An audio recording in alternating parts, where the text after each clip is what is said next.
tan olaman, qaynonam ketidan ham, qaynosingilarim ketidan ham gapirganman.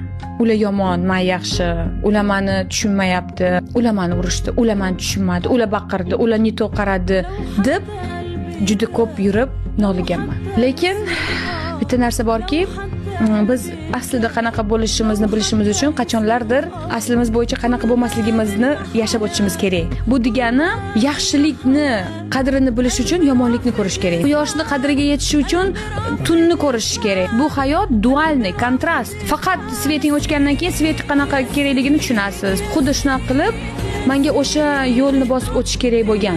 Mana bugun shu narsani anglab, meni qaynonamga, qaynosingillarimga katta rahmat aytish uchun, chunki mana shu turmush o'rtog'imni menga erkinlik beradigan turmush o'rtog'imni tarbiyalagan onasi bo'ladi-yu.